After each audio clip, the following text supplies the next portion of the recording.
주시는 하나님의 말씀은 마태복음 24장 1절부터 31절까지의 말씀입니다. 제가 가지고 있는 성경으로는 신약 41페이지에 있습니다. 우리 마태복음 24장 1절부터 31절까지의 말씀을 드라마 바이블로 함께 읽고 그 이후에 하나님의 은혜 나누도록 하겠습니다. 제24장. 예수께서 성전에서 나와서 가실 때 제자들이 성전 건물들을 가리켜 보이려고 나아오니 대답하여 이르시되, 너희가 이 모든 것을 보지 못하느냐? 내가 진실로 너희에게 이르노니 돌 하나도 돌 위에 남지 않고 다 무너뜨려지리라. 예수께서 감람산 위에 앉으셨을 때 제자들이 조용히 와서 이르되, 우리에게 이르소서, 어느 때에 이런 일이 있겠사오며 또 주의 임하심과 세상 끝에는 무슨 징조가 있사오리까? 너희가 사람의 미혹을 받지 않도록 주의하라.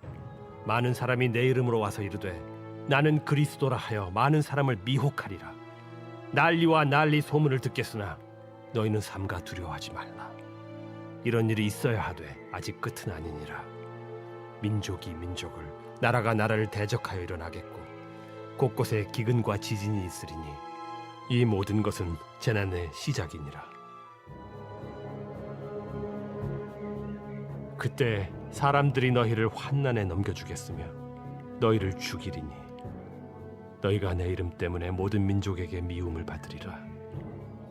그때 많은 사람이 실족하게 되어 서로 잡아주고 서로 미워하겠으며 거짓 선지자가 많이 일어나 많은 사람을 미혹하겠으며 불법이 성함으로 많은 사람의 사랑이 식어지리라. 그러나 끝까지 견디는 자는 구원을 얻으리라. 이 천국 복음이 모든 민족에게 증언되기 위하여 온 세상에 전파되리니 그제야 끝이 오리라. 그러므로 너희가 선지자 다니엘이 말한 바 멸망에 가증한 것이 거룩한 곳에 선 것을 보거든. 읽는 자는 깨달을진저. 그때 유대에 있는 자들은 산으로 도망할지어다. 지붕 위에 있는 자는 집 안에 있는 물건을 가지러 내려가지 말며 밭에 있는 자는 겉옷을 가지러 뒤로 돌이키지 말지어다. 그날에는 아이 벤 자들과 젖 먹이는 자들에게 화가 있으리로다. 너희가 도망하는 일이 겨울에나 안식일에 되지 않도록 기도하라. 이는 그때 큰 환난이 있겠음이라. 창세로부터 지금까지 이런 환난이 없었고 후에도 없으리라. 그날들을 감하지 아니하면 모든 육체가 구원을 얻지 못할 것이나 그러나 택하신 자들을 위하여 그날들을 감하시리라. 그때 사람이 너희에게 말하되 보라, 그리스도가 여기 있다 혹은 저기 있다 하여도 믿지 말라.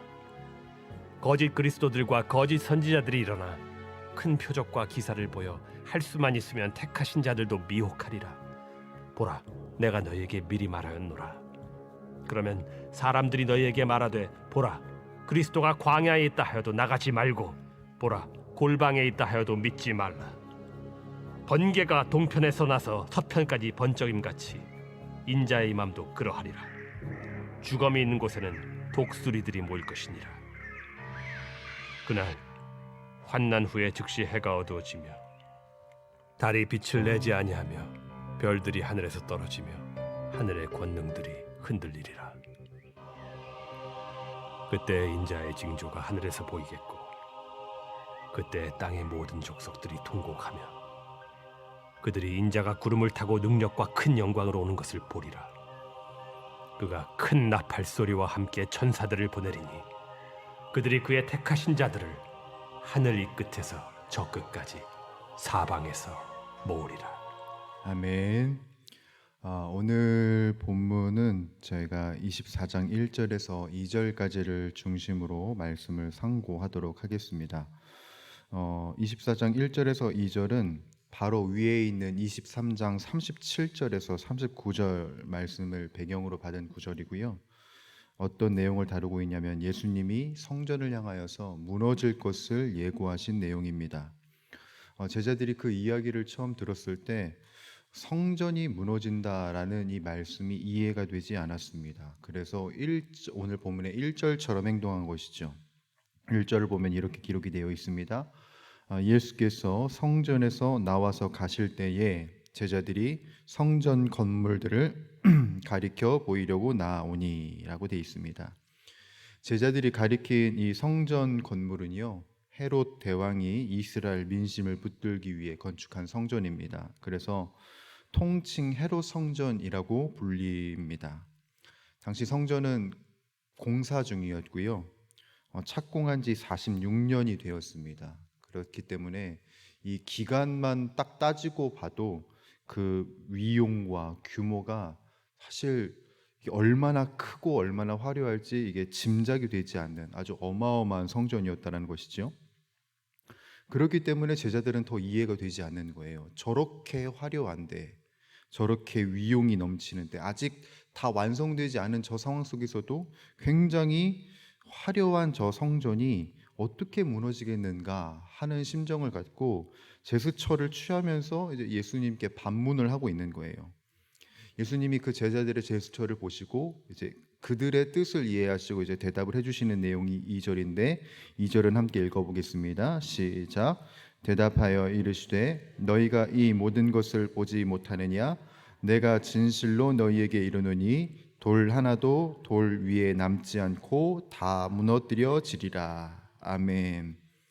예수님의 대답은 이겁니다. 너희가 지금 보고 있는 저 성전 말하는 거 맞다.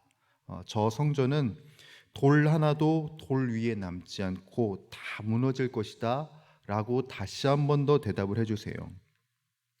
실제로 이 헤롯 성전이 주후 64년에 완공이 됩니다. 그런데 그 이후 6년이 지나 주후 70년경에 어떤 일이 벌어지냐면 티투스 장군에 의해서 이 성전이 완전히 무너지게 돼요. 자, 어마어마한 인력과 물질들을 쏟아 부었지만 얼마 되지 않아 예수님께서 말씀하신 그대로 완전히 파괴되어 버린 것입니다. 우리가 예언서에도 살펴봤지만 성전은요, 그냥 보통 성전이 아닙니다. 이게 무슨 말이냐면 이스라엘 민족에게 있어서 정체성과 같은 곳이지요. 내가 누구인지, 내가 어떤 사람인지를 확인할 수 있는 장소가 바로 성전입니다. 그런데 그 성전이 허물어진다. 그것은 분명히 이유가 있고 의미가 있는 겁니다. 우리가 지금 말씀을 장으로 구별해서 보지만요, 사실 이 24장은 예수님의 예루살렘 입성이 담겨진 21장부터 쭉 이어서 봐야 하는 게 맞습니다. 예수님이 예루살렘 성전에 입성하시고 나서 어떤 일이 벌어지냐면 그 성전의 실태가 낱낱이 밝혀지게 되는데요. 21장 아마 기억하실 텐데 예수님이 성전에 들어오시자마자 하셨던 사역이 무엇인가요? 바로 성전 내부에 있는 매매 활동을 다 뒤집어 엎으신 겁니다. 자, 이 매매 활동 왜 뒤집어 엎으셨을까요? 매매 활동이 나쁜 거니까? 말씀드리겠습니다. 원래 이 매매 활동의 시작은 성도들이 예배와 나눔에 집중할 수 있도록 시작된 것입니다. 이스라엘 민족 유대인들은 절기 때 모든 유대인들이 성전에 함께 모여서 예배를 드려요. 그렇죠?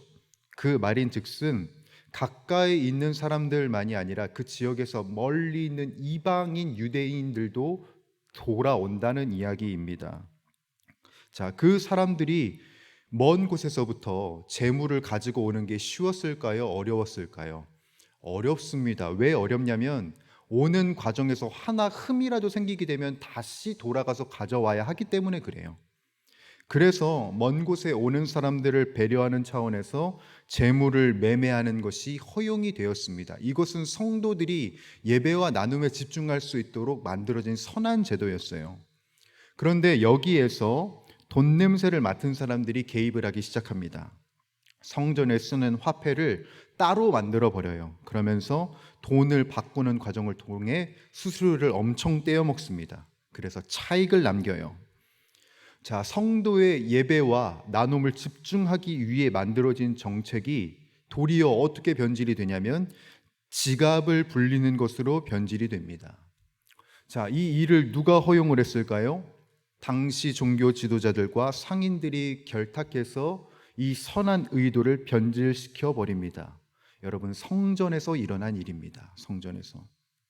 또 우리가 21장에서 23장을 계속해서 봐 오셨다면 아시겠지만 계속 반복되는 표현들이 있습니다. 뭐냐면 바리새인들과 사두개인들의 허식을 예수님이 계속해서 지적을 하십니다.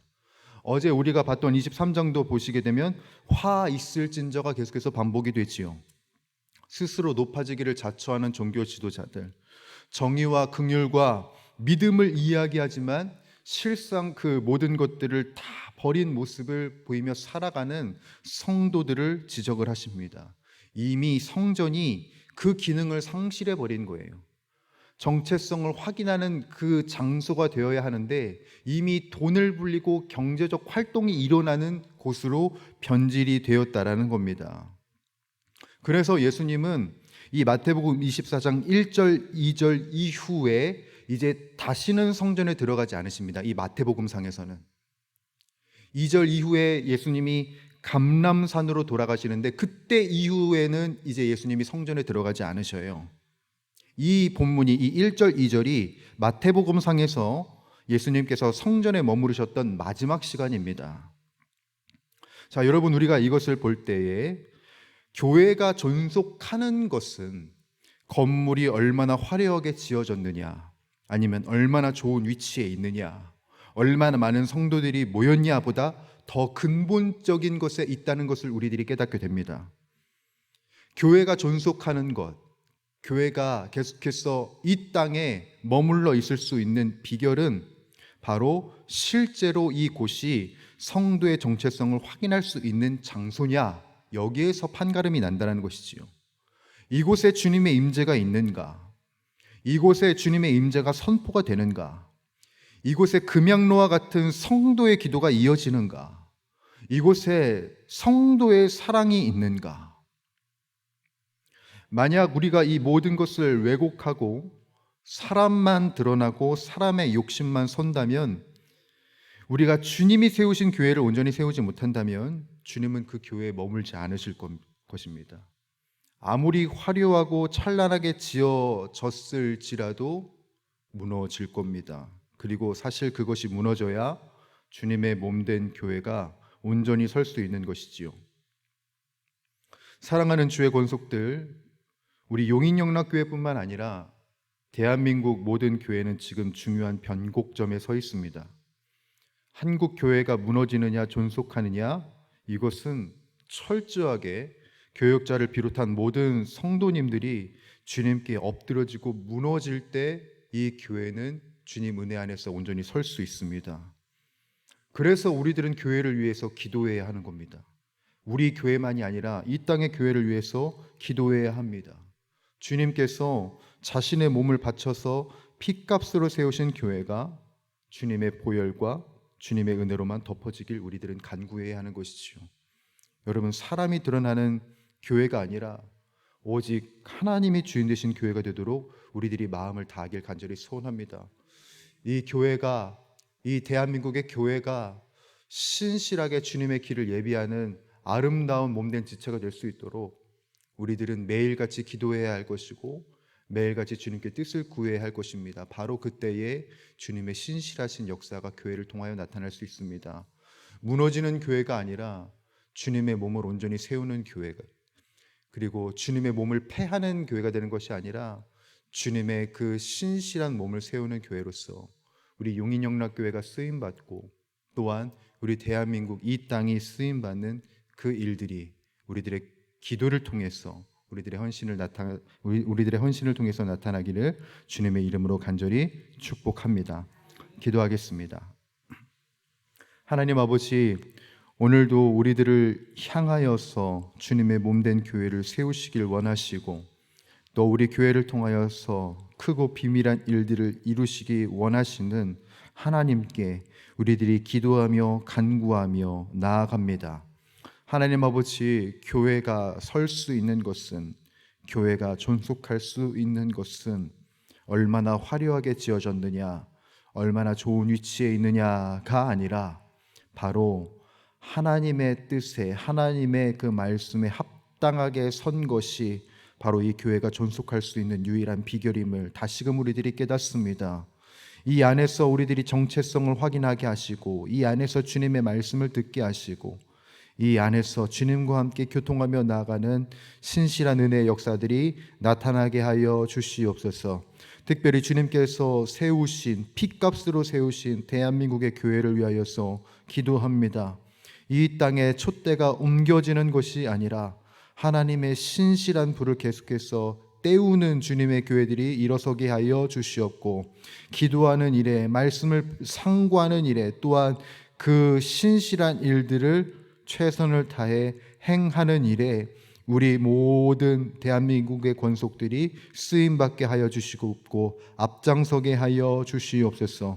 오늘도 주님의 몸된 교회를 신실하게 세우기 위해 이 새벽 우리들이 이 아침에 모였습니다. 하나님의 뜻과 하나님의 진리 안에 우리들의 모습이 신실한 교회로서 든든히 서게 하여 주시옵고, 하나님께서 우리 교회를 통하여서 행하실 일들을 우리들의 눈으로 보고 우리들의 이 인생을 통하여서 경험하는 나날들이 이어지게 하여 주시옵소서. 주님께 모든 것을 맡겨드리오며 우리 주 예수 그리스도의 이름으로 간절히 기도드립니다. 아멘. 주님 가르쳐 주신 기도 함께 드리도록 하겠습니다.